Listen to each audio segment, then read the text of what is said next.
শ্রী পরমাত্মনে নমঃ। যথার্থ গীতা, শ্রীমদ্ ভগবদ গীতা, অথ পঞ্চদশ অধ্যায়। মহাপুরুষগণ বিভিন্ন দৃষ্টান্ত দ্বারা সংসারকে বোঝাবার চেষ্টা করেছেন।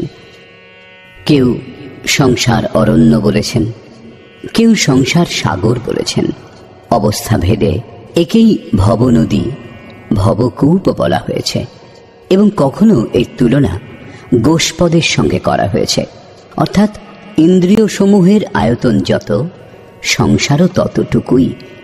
এবং শেষে এমন অবস্থা আসে যে নাম লইত ভবসিন্ধু সুখাহি, নাম নিলেই ভবসিন্ধু শুকিয়ে যায়।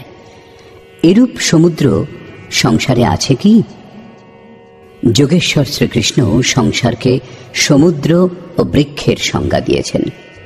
দ্বাদশ অধ্যায়ে তিনি বলেছেন, যারা আমার অনন্য ভক্ত তাদের শীঘ্রই সংসার সমুদ্র থেকে উদ্ধার করি। এখানে প্রস্তুত অধ্যায়ে যোগেশ্বর শ্রীকৃষ্ণ বলছেন যে এই সংসার বৃক্ষ স্বরূপ। এর ছেদন করতে করতে যোগীগণ সেই পরম পদের খোঁজ করেন। শ্রী ভগবান উবাচ।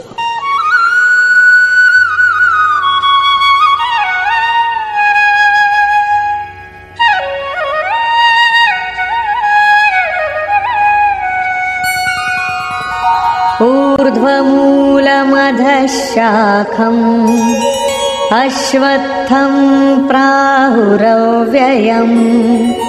छन्दांसि यस्य पर्णानि यस्तं वेद स वेदवित्। অর্জুন, ঊর্ধ্বমূলম, ঊর্ধ্বে পরমাত্মাই এর মূল, অধঃ শাখম, নিম্ন দিকে প্রকৃতি এর শাখা সমূহ। এইরূপ সংসাররূপী অশ্বত্থ বৃক্ষকে অবিনাশী বলা হয়। বৃক্ষ আশ্বাহ, অর্থাৎ কাল পর্যন্তও যে থাকবেই এটা বলা যায় না। যে কোনো সময় ছেদন হতে পারে, কিন্তু অবিনাশী বলা হয়।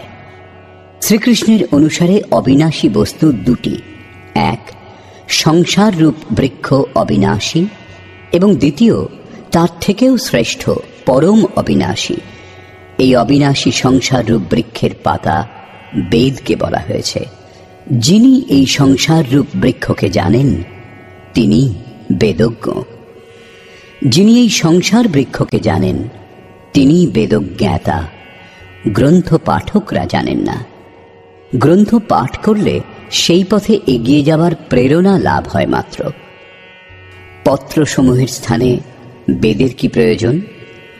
বস্তুত পুরুষ পথভ্রান্ত হয়ে ঘুরতে ঘুরতে যখন অন্তিম জন্মগ্রহণ করে, সেখান থেকেই বেদের সেই সকল ছন্দ যা কল্যাণে সৃজন করে, প্রেরণা প্রদান করে, তারপর থেকেই বেদের উপযোগ আরম্ভ হয় এবং গমনাগমন শেষ হয়ে যায়। তিনি স্বরূপের দিকে এগিয়ে যান এবং अधश्चोर्ध्वं प्रसृतास्तस्य शाखा गुणप्रवृद्धा विषयप्रवालाः अधश्च मूलान्यनुसन्ततानि कर्मानुबन्धीनि मनुष्यलोके। এই সংসার বৃক্ষের শাখা সমূহ গুণত্রয় দ্বারা বর্ধিত ও বিষয় ভোগরূপ পল্লব বিশিষ্ট এবং অধোদেশ ও ঊর্ধ্বদেশে বিস্তৃত। নিম্নে কীট পতঙ্গ পর্যন্ত এবং ঊর্ধ্বে দেবভাব থেকে আরম্ভ করে ব্রহ্মা পর্যন্ত সর্বত্র বিস্তৃত এবং কেবল মনুষ্য যোনিতে কর্মানুসারে আবদ্ধ করে। অন্য সমস্ত যোনি ভোগ উপভোগ করে। মনুষ্য যোনি কর্মানুসারে বন্ধন তৈরি করে।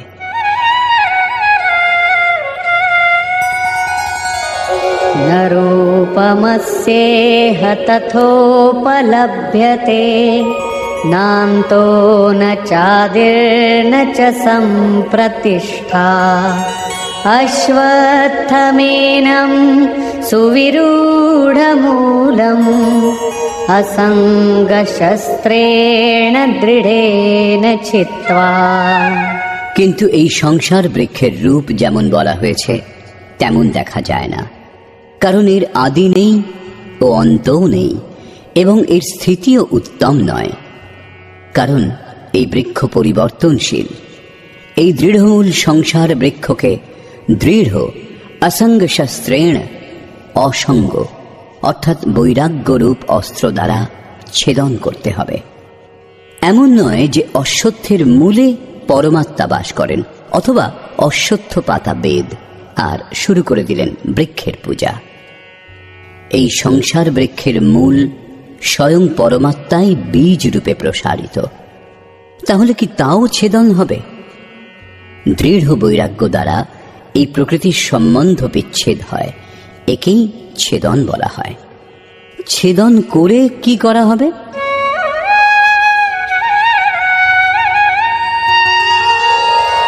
ততঃ পদম তৎ পরিমার্গিতব্যম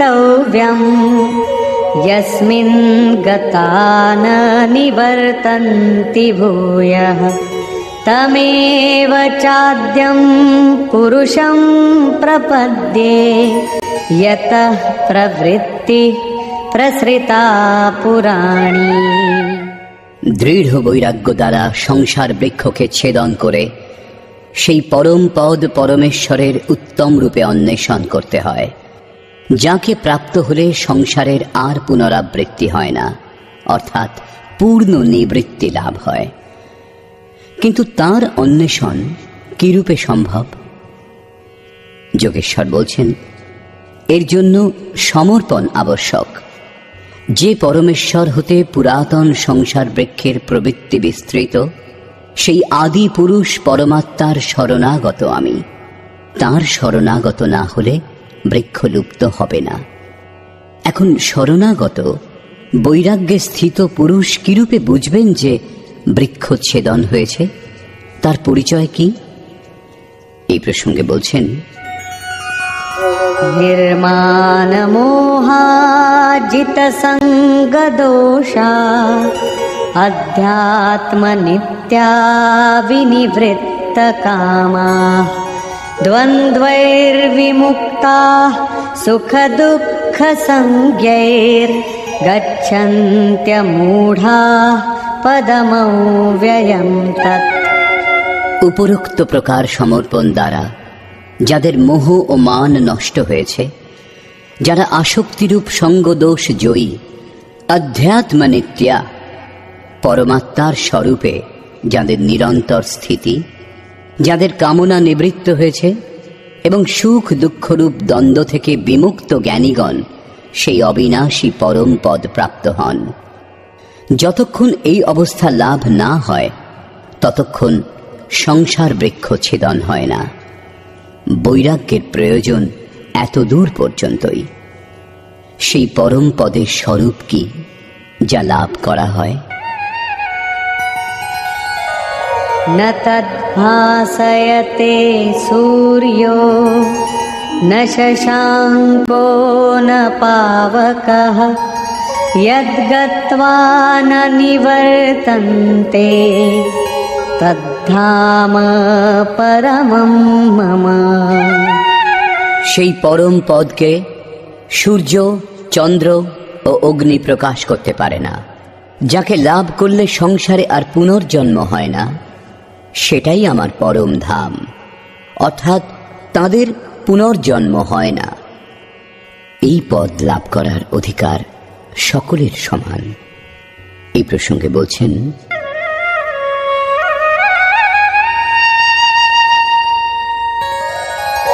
ममैवांशो जीवलोके जीवभूतः सनातनः मनः षष्ठानीन्द्रियाणि प्रकृतिस्थानि कर्षति। জীবলোকে দেহকেই লোক বলে, অর্থাৎ এই দেহে এই জীবাত্মা আমারই সনাতন অংশ এবং সেই ত্রিগুণময়ী মায়াতে স্থিত মন ও পঞ্চেন্দ্রিয়কে আকর্ষণ করে। কি রূপে? শরীরং যদবাপ্নোতি যচ্চাপ্যুৎক্রামতীশ্বরঃ গৃহীত্বৈতানি সংয়াতি বায়ুর্গন্ধানি বাশয়াৎ।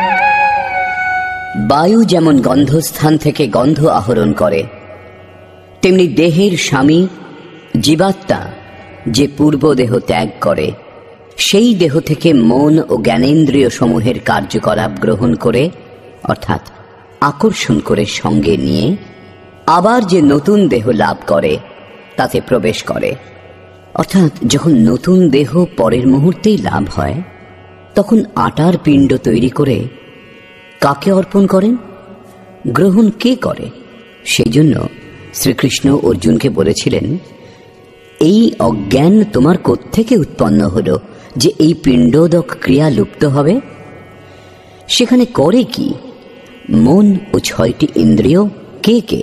শ্রোত্রম চক্ষুঃ স্পর্শনম চ রসনম ঘ্রাণমেব চ অধিষ্ঠায় মনশ্চায়ম বিষয়ানুপসেবতে। সেই দেহস্থিত জীবাত্মা কর্ণ, চক্ষু, ত্বক, জিহ্বা, নাসিকা ও মনকে আশ্রয় করে, অর্থাৎ এদের সাহায্যেই বিষয়সমূহ উপভোগ করেন। এরূপ দেখা যায় না, সকলে তাঁর দর্শন করতে সমর্থ হয় না। এই প্রসঙ্গে শ্রীকৃষ্ণ বলছেন, উৎক্রামন্তং স্থিতং বাপি ভুঞ্জানং বা গুণান্বিতং বিমূঢ়ানানুপশ্যন্তি পশ্যন্তি জ্ঞানচক্ষুষঃ। যিনি দেহান্তরে গমন করেন, যিনি দেহে অবস্থানপূর্বক বিষয় ভোগ করেন, অথবা যিনি ত্রিগুণের সঙ্গে সংযুক্ত হন, সেই জীবাত্মাকে মূঢ় অজ্ঞানী ব্যক্তিগণ জানতে পারে না। কেবল জ্ঞানরূপ চক্ষু দ্বারা জ্ঞানীগণই তাকে জানতে পারেন, দর্শন করেন। সেই দৃষ্টি কি রূপে লাভ হবে?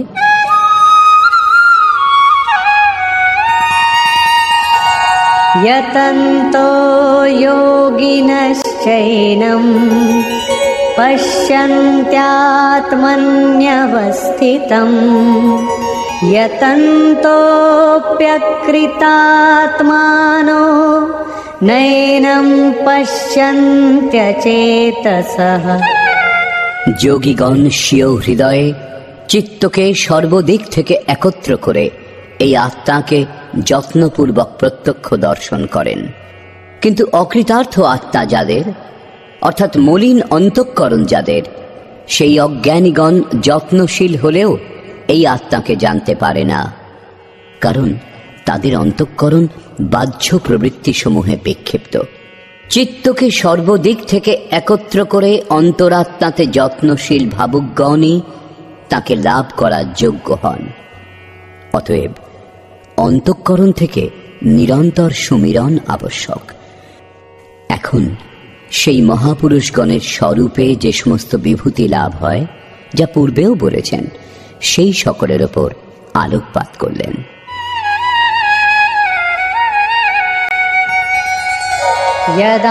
यदादित्यगतं तेजो जगद्भासयतेऽखिलं यच्चन्द्रमसि यच्चाग्नौ तत्तेजो विद्धि मामकम्।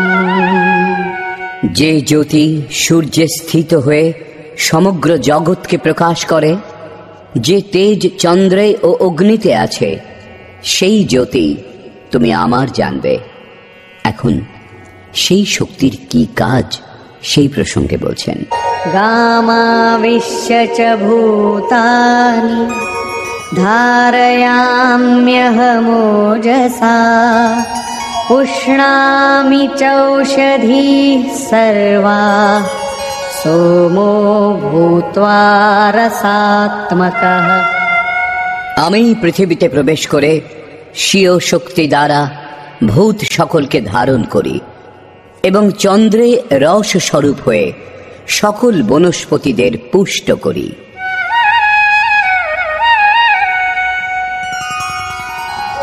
अहं वैश्वानरो भूत्वा प्राणिनां देहमाश्रितः प्राणापानसमायुक्तः पचाम्यन्नं चतुर्विधम्। আমি প্রাণীগণের দেহে অগ্নিরূপে স্থিত হয়ে প্রাণ ও অপান বায়ুর সঙ্গে সংযুক্ত হয়ে 4 প্রকার খাদ্য পরিপাক করি। চতুর্থ অধ্যায়ে যোগেশ্বর শ্রীকৃষ্ণ স্বয়ং ইন্দ্রিয়াগ্নি, সংযমাগ্নি, যোগাগ্নি, প্রাণ অপানাগ্নি, ব্রহ্মাগ্নি ইত্যাদি 13-14টি অগ্নির উল্লেখ করেছেন। এদের সকলের পরিণাম জ্ঞান রূপেই পরিভাষিত হয়েছে। জ্ঞানকেই অগ্নি বলা হয়। শ্রীকৃষ্ণ বলছেন, এইরূপ অগ্নি স্বরূপ হয়ে প্রাণ ও অপানের সঙ্গে সংযুক্ত হয়ে 4 প্রকার বিধি দ্বারা জপ সর্বদা নিঃশ্বাস প্রশ্বাসে হয়। জপের 4 বিধি বৈখরী, মধ্যমা, পশ্যন্তী ও পরা। এই 4 বিধি দ্বারা প্রস্তুত অন্নকে আমি পরিপাক করি। শ্রীকৃষ্ণের অনুসারে ব্রহ্মই একমাত্র অন্ন যার দ্বারা আত্মা পূর্ণ তৃপ্ত হয়, আর কখনো অতৃপ্ত হয় না। দেহের পোষক প্রচলিত অন্নকে যোগেশ্বর আহারের সংজ্ঞা দিয়েছেন। বাস্তবিক অন্ন পরমাত্মা। বৈখরী, মধ্যমা, পশ্যন্তী ও পরা এই 4টি বিধি পেরিয়ে সেই অন্ন পরিপক্ক হয়। একেই অনেক মহাপুরুষ নাম, রূপ, লীলা ও ধাম বলেছেন। সর্বপ্রথম নাম জপ করা হয়। ক্রমশ হৃদয়ে ইষ্টের স্বরূপ প্রকট হতে থাকে। তারপরে তার লীলার বোধ জাগে যে সেই ঈশ্বর কিভাবে কণায় কণায় ব্যাপ্ত আছেন, কিভাবে তিনি সর্বত্র কার্য করেন। এইরূপ হৃদয় দেশে ক্রিয়াকলাপের দর্শনই তাঁর লীলা দর্শন, বাহ্য রামলীলা রাসলীলা নয়। এবং সেই ঈশ্বরীয় লীলার প্রত্যক্ষ অনুভূতি করতে করতে যখন মূল লীলাধারীর স্পর্শ লাভ হয়, তখন ধামের অবস্থা লাভ হয়। তাঁকে জানার পর সাধক তাঁতে প্রতিষ্ঠিত হন। তাঁতে প্রতিষ্ঠিত হওয়া এবং পরাবাণীর পরিপক্ক অবস্থাতে পরব্রহ্মের স্পর্শ করে তাঁতে স্থিত হওয়া, 2 একসঙ্গে হয়। এইরূপ প্রাণ ও অপান অর্থাৎ নিঃশ্বাস ও প্রশ্বাসের সঙ্গে সংযুক্ত হয়ে 4 বিধি দ্বারা অর্থাৎ বৈখরী, মধ্যমা, পশ্যন্তী ও ক্রমশ পরা সম্পূর্ণ হয় যখন, তখন সেই অন্ন ব্রহ্ম পরিপক্ক হয়ে যায়, লাভ হয়, পরিপাক হয় এবং পাত্র পরিপক্কই হয়।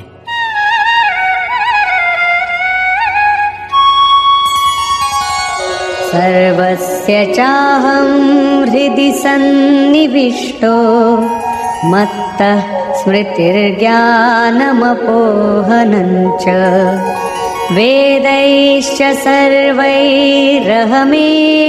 वेद्यो वेदान्तकृद्वेदविदेम चाहम्। আমি সকল প্রাণীর হৃদয়ে অন্তর্যামী রূপে স্থিত আছি। আমার দ্বারাই স্বরূপের স্মৃতি উৎপন্ন হয়।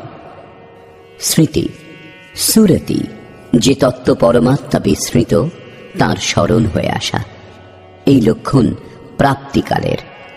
স্মৃতির সঙ্গে জ্ঞান অর্থাৎ সাক্ষাৎকার এবং অপোহনম অর্থাৎ সকল বাধা আমার দ্বারাই শান্ত হয়। সকল বেদ মধ্যে যা জানার যোগ্য তা আমি। বেদান্তের কর্তা অর্থাৎ বেদস্য অন্তঃ স বেদান্ত পৃথক ছিলেন, তবেই তো অনুভব হল। যখন জানার সঙ্গে সঙ্গে সেই স্বরূপে প্রতিষ্ঠিত হয়েছেন, তখন আর কে কাকে জানতে চাইবেন? বেদান্তের কর্তা আমি, এবং বেদবিদ সেও আমি, বেদের জ্ঞাতাও আমি। অধ্যায়ের আরম্ভে তিনি বলেছিলেন যে এই সংসার বৃক্ষের ন্যায়, ঊর্ধ্বে পরমাত্মা মূল এবং নিম্নে প্রকৃতি পর্যন্ত বিস্তৃত তার শাখাসমূহ। যিনি এই মূল থেকে প্রকৃতির বিভাজন করে একে জানেন, মূল সহ জানেন, তিনি বেদবিদ। এখানে যোগেশ্বর বলছেন যে আমি বেদবিদ। শ্রীকৃষ্ণ নিজের তুলনা বেদজ্ঞ মহাপুরুষগণের সঙ্গে করলেন। শ্রীকৃষ্ণ তত্ত্বজ্ঞ মহাপুরুষ, যোগীগণের মধ্যে পরম যোগী ছিলেন। এই প্রশ্ন এখানেই সম্পূর্ণ হল। এখন বলছেন যে এই সংসারে পুরুষের স্বরূপ দুই প্রকারের। দ্বাবিমৌ পুরুষৌ লোকে ক্ষরশ্চাক্ষর এব চ ক্ষরঃ সর্বাণি ভূতানি কূটস্থোক্ষর উচ্যতে। অর্জুন, এই সংসারে পুরুষ দুই প্রকারের হয়। এক ক্ষর, ক্ষয়শীল, পরিবর্তনশীল, এবং দ্বিতীয় অক্ষর, অক্ষয়, অপরিবর্তনশীল। তন্মধ্যে সকল ভৌত প্রাণীগণের শরীর বিনাশশীল, আজ আছে কাল থাকবে না। এরাই ক্ষর পুরুষ, এবং সাধনের দ্বারা যার মন ও ইন্দ্রিয় সমূহ নিরুদ্ধ, অর্থাৎ যার ইন্দ্রিয় সমূহ কুটস্থ, তাকে অক্ষর বলা হয়। এই কুটস্থ পুরুষকেই অবিনাশী বলা হয়। এখন আপনি স্ত্রী অথবা পুরুষ যাই হন না কেন, যদি দেহ ও দেহের উৎপত্তির কারণ সংস্কারের ক্রম বিদ্যমান, তাহলে আপনি ক্ষর পুরুষ। এবং যদি মন ও ইন্দ্রিয় সমূহ কুটস্থ হয়ে যায়, তাহলে আপনি অক্ষর পুরুষ। কিন্তু এটিও পুরুষের অবস্থা বিশেষই। এই দুইয়ের থেকেও শ্রেষ্ঠ এক অন্য পুরুষও আছেন। উত্তমঃ পুরুষস্ত্বন্যঃ পরমাত্মেত্যুদাহৃতঃ यो লোকত্রয়মাবিশ্য বিভর্ত্যব্যয় ঈশ্বরঃ। এই উভয় পুরুষ থেকে ভিন্ন অতি উত্তম পুরুষ অন্য একজন আছেন, যিনি ত্রিলোকে অবস্থিত হয়ে সকলের ধারণ পোষণ করেন, এবং তাকে অবিনাশী, পরমাত্মা, ঈশ্বর বলা হয়েছে। পরমাত্মা অব্যক্ত, অবিনাশী, পুরুষোত্তম, এইসব শব্দ তাঁর পরিচায়ক। বস্তুত তিনি পৃথক, অর্থাৎ অনির্বচনীয়। ক্ষর অক্ষর থেকে অতীত মহাপুরুষের চূড়ান্ত অবস্থা এটা, যাকে পরমাত্মা, পুরুষোত্তম এমন সব শব্দ দ্বারা ইঙ্গিত করা হয়েছে। কিন্তু তিনি অন্য, অর্থাৎ অনির্বচনীয়। সেই স্থিতিতে যোগেশ্বর শ্রীকৃষ্ণ নিজেরও পরিচয় দিলেন। যস্মাৎক্ষরমতীতোহম অক্ষরাদপি চোত্তমঃ অতোস্মি লোকে বেদে চ প্রথিতঃ পুরুষোত্তমঃ।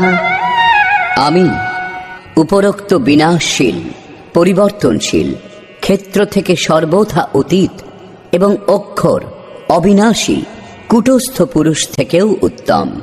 সেই জন্য লোক ও বেদে আমি পুরুষোত্তম নামে প্রসিদ্ধ।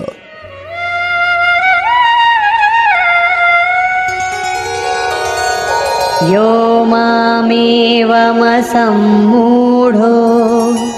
जानाति पुरुषोत्तमं स सर्वविद् भजति मां सर्वभावेन भारत। হে ভারত, উপরোক্ত এই প্রকার যে জ্ঞানী পুরুষ আমাকে, পুরুষোত্তমকে সাক্ষাৎ জানেন, তিনি সর্বজ্ঞ পুরুষ। তিনি সর্বপ্রকারে পরমাত্মারূপ আমাকেই ভজনা করেন।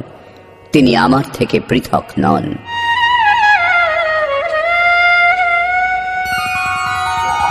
इति गुह्यतमं शास्त्रम् इदमुक्तं मया नघ एतद्बुद्ध्वा बुद्धिमान् स्यात् कृतकृत्यश्च भारत। হে নিষ্পাপ অর্জুন, এইরূপ অতি গোপনীয় শাস্ত্র আমার দ্বারা বলা হল। এই তত্ত্ব অবগত হয়ে মানুষ পূর্ণ জ্ঞাতা ও কৃতার্থ হন। অতএব যোগেশ্বর শ্রীকৃষ্ণের এই বাণী স্বয়ংই পূর্ণ শাস্ত্র। শ্রীকৃষ্ণের এই রহস্য অত্যন্ত গুপ্ত ছিল। তিনি কেবল অনুরাগীদেরই বলেছেন। এই বিষয় কেবল অধিকারীর জন্য, সকলের জন্য নয়। কিন্তু যখন এই রহস্য সম্বন্ধেই লেখা হয়, শাস্ত্র সকলের জন্য সুলভ হয়, তখন মনে হয় যে শ্রীকৃষ্ণ সকলকেই বলেছেন। কিন্তু বস্তুত এই রহস্য অর্থাৎ শাস্ত্র শুধু অধিকারীর জন্যই। শ্রীকৃষ্ণের সেই অলৌকিক স্বরূপ সকলের দর্শন করার জন্য ছিলও না। কেউ তাকে দ্বারকাধীশ অর্থাৎ দ্বারকার রাজা বলে জানতেন, কেউ দূত এবং কেউ তাকে যদুবংশীয় বলেই মনে করতেন। প্রকৃতপক্ষে সেই অধ্যাত্ম বিষয়ের অধিকারী অর্জুনই ছিলেন। তাই যোগেশ্বর অর্জুনের কাছে কিছু গোপন করেননি। অর্জুন অনুভব করলেন যে শ্রীকৃষ্ণ পরম সত্য, পুরুষোত্তম। শ্রীকৃষ্ণ গোপন করলে অর্জুনের কল্যাণ সম্ভব ছিল না। এই বিশেষত্ব ভগবৎ প্রাপ্ত প্রত্যেক মহাপুরুষের মধ্যে পাওয়া যায়। রামকৃষ্ণ পরমহংসদেব একবার খুব আনন্দিত হয়েছিলেন। তখন ভক্তগণ জিজ্ঞাসা করেছিলেন, আজ আপনি যে খুব আনন্দিত? তিনি বলেছিলেন, আজ আমি সেই পরমহংস হয়ে গেছি। তার সমকালীন কোন শ্রেষ্ঠ মহাপুরুষ পরমহংস ছিলেন, তিনি তার দিকেই ইঙ্গিত করেছিলেন। কিছুক্ষণ পর তিনি অনুগামী সাধকদের, যারা কায়মনোবাক্যে বৈরাগ্যের আশায় তার অনুগামী, তাদের বলেছিলেন, দেখো, তোমরা আর সন্দেহ করো না, আমি সেই রাম যিনি ত্রেতা যুগে আবির্ভূত হয়েছিলেন। আমি সেই কৃষ্ণ যিনি দাপর যুগে আবির্ভূত হয়েছিলেন। আমি তাঁদেরই পবিত্র আত্মা, সেই স্বরূপ। যদি ভগবৎ প্রাপ্তির ইচ্ছা করো, তাহলে আমার স্বরূপ দেখো। এইরূপ পূজ্য মহারাজও সকলকে বলতেন, হো, আমি ভগবানের দূত। যিনি প্রকৃত সন্ত, তিনি ভগবানের দূত হন। আমাদের দ্বারাই তার সন্ধান পাওয়া যায়। যীশুখ্রিস্ট বলেছিলেন, আমি ভগবানের পুত্র, আমার কাছে এসো, তাহলে ঈশ্বরের পুত্র বলে অভিহিত হবে। অতএব সকলেই পুত্র হতে পারেন। সান্নিধ্যে আসার তাৎপর্য, তাঁরা সাধনা করে যে ব্রহ্মে স্থিত হয়েছেন, সাধনাক্রমে চলে তা সম্পূর্ণ করতে হবে। মোহাম্মদ সাহেবও বলেছিলেন, আমি আল্লাহর রসুল, সংবাদ বাহক।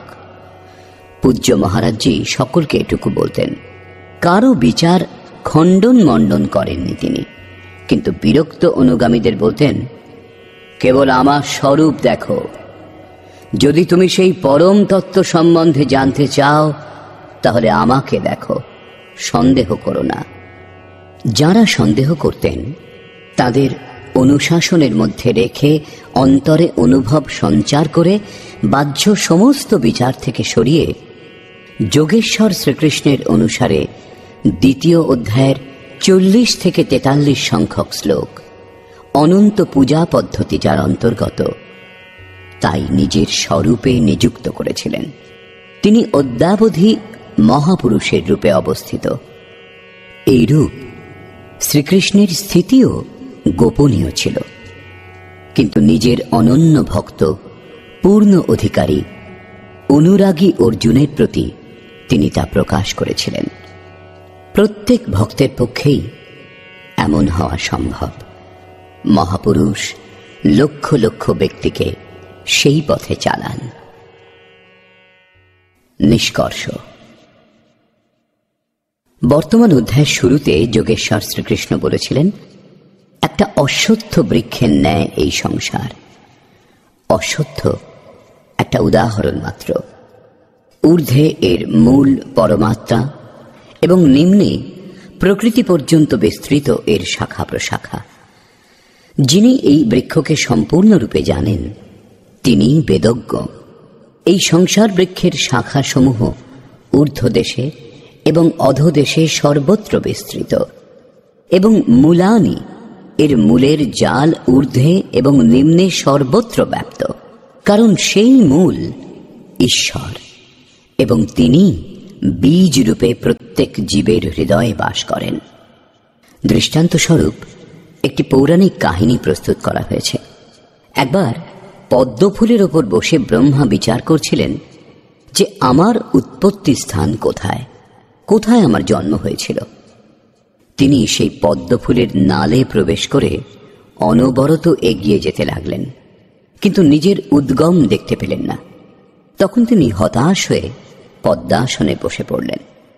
চিত্ত নিরুদ্ধ করার প্রচেষ্টা করতে লাগলেন এবং ধ্যান দ্বারা তিনি নিজের মূল উৎস কোথায় তা খুঁজে পেলেন। পরম তত্ত্বের সাক্ষাৎকার করে তার স্তব করলেন। পরম স্বরূপের দ্বারা অবগত হলেন যে আমি সর্বত্র বিরাজমান, কিন্তু আমার প্রাপ্তিস্থান হৃদয়। হৃদয় দেশে যিনি ধ্যান করেন তিনি আমাকে লাভ করেন। ব্রহ্মা প্রতীক স্বরূপ। যোগ সাধনের পরিপক্ক অবস্থাতে এই স্থিতি জাগ্রত হয়। ঈশ্বর লাভে প্রবৃত্ত ব্রহ্মবিদ্যার সঙ্গে সংযুক্ত বুদ্ধিকেই ব্রহ্মা বলা হয়। পদ্মফুল জলে অবস্থিত হয়েও নির্মল ও নির্লিপ্ত থাকে। বুদ্ধি যতক্ষণ এদিক সেদিক সন্ধান করে ততক্ষণ লাভ করতে পারে না, কিন্তু যখন সেই বুদ্ধি নির্মলতার আসনে স্থির হয়ে মন ও ইন্দ্রিয় সমূহকে সংযম করে হৃদয় রাজ্যে নিরুদ্ধ করে এবং সেই নিরুদ্ধ মন ও ইন্দ্রিয় সমূহ যখন বিলীন হয়ে যায়, তখন স্বীয় হৃদয়ে পরমাত্মাকে লাভ করে। যোগেশ্বর শ্রীকৃষ্ণের অনুসারে সংসার বৃক্ষস্বরূপ, যার মূল এবং শাখা সমূহ সর্বত্র বিস্তৃত। কর্মানুবন্ধীনি মনুষ্য লোকে, কর্মানুসারে কেবল মনুষ্য যোনিতে বন্ধন তৈরি করে, আবদ্ধ করে। অন্য যোনিতে যাদের জন্ম হয় তারা কর্মের অনুসারে ভোগ উপভোগ করে। অতএব দৃঢ় বৈরাগ্যরূপ শস্ত্র দ্বারা এই সংসার বৃক্ষকে তুমি ছেদন করো এবং সেই পরম পদের অনুসন্ধান করো যে মহর্ষিগণ তাকে লাভ করেছেন, তাদের পুনর্জন্ম হয় না। কিরূপে জানা যাবে যে সংসার বৃক্ষ ছেদন হয়েছে? যোগেশ্বর বলছেন, যিনি মান ও মোহমুক্ত, যিনি সঙ্গদোষ জয় করেছেন, যার কামনা নিবৃত্ত হয়েছে এবং যিনি দ্বন্দ্ব থেকে মুক্ত, তিনি সেই পরম তত্ত্ব লাভ করেন। সেই পরম পদকে সূর্য, চন্দ্র বা অগ্নি কেউ প্রকাশিত করতে পারে না। সেই পদ স্বয়ং প্রকাশ স্বরূপ, যাকে লাভ করলে সংসারে আর ফিরে আসতে হয় না। সেটাই আমার পরম ধাম। এই ধাম লাভ করার অধিকার সকলের আছে, কারণ এই জীবাত্মা আমারই শুদ্ধ অংশ। জীবাত্মা দেহত্যাগের সময় মন ও 5টি জ্ঞানেন্দ্রিয়কে সঙ্গে নিয়ে যায়, অর্থাৎ নতুন দেহে প্রবেশ করে। সংস্কার সাত্ত্বিক হলে সাত্ত্বিক স্তরে গিয়ে পৌঁছয়, রাজসিক হলে মধ্যম স্থানে এবং তামসিক হলে জঘন্য যোনিতে জন্ম হয়। জীবাত্মা ইন্দ্রিয় সমূহের অধিষ্ঠাতা মনের সাহায্যে সকল বিষয়কে উপভোগ করে।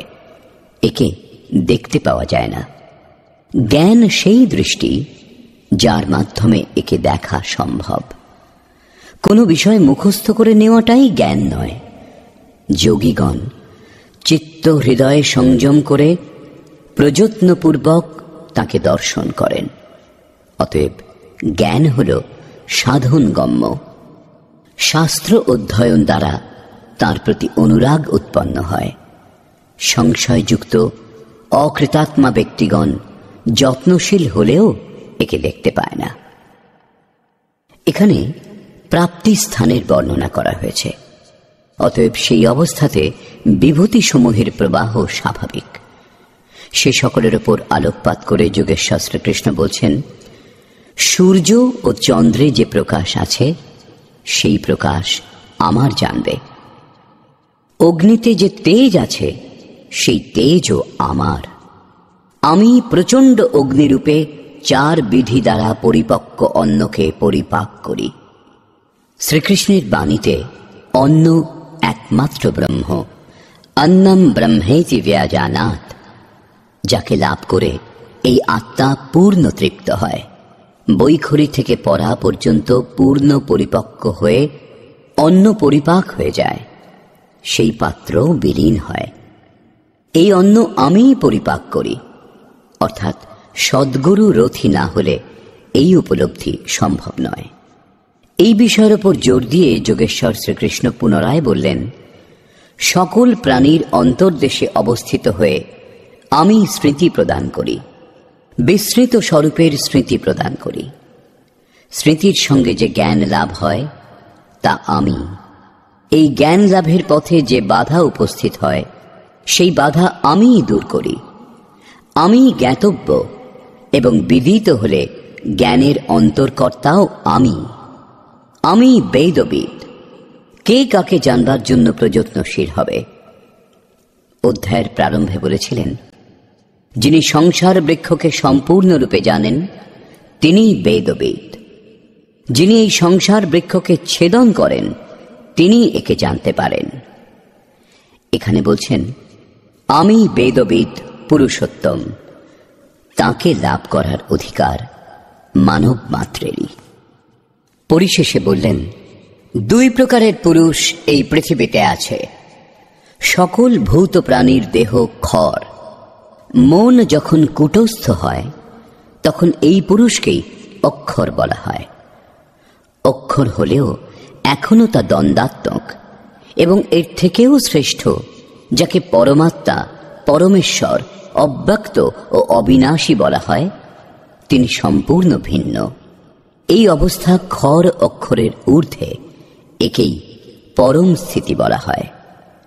এর সঙ্গে তুলনা করে বললেন, আমিও খড় অক্ষরের ঊর্ধ্বে, আমি সেই, তাই লোকে আমাকে পুরুষোত্তম বলে। এইরূপ যারা উত্তম পুরুষকে জানেন সেই জ্ঞানী ভক্তগণ সদা আমার ভজনা করেন। তাদের জ্ঞানে পার্থক্য নেই। অর্জুন, এই অত্যন্ত গোপনীয় রহস্য সম্বন্ধে আমি তোমাকে বললাম। ভগবৎ প্রাপ্ত মহাপুরুষগণ সকলের সম্মুখে এ সমস্ত কথা বলেন না, কিন্তু অধিকারী ভক্তের কাছে কিছু গোপনও করেন না। গোপন করলে ভক্তের কল্যাণ কি করে হবে? বর্তমান অধ্যায়ে আত্মার 3টি স্থিতির বর্ণনা খড়, অক্ষর এবং অতি উত্তম পুরুষের রূপে স্পষ্ট করা হয়েছে, যেমন এর আগে কোনো অধ্যায় বলা হয়নি। অতএব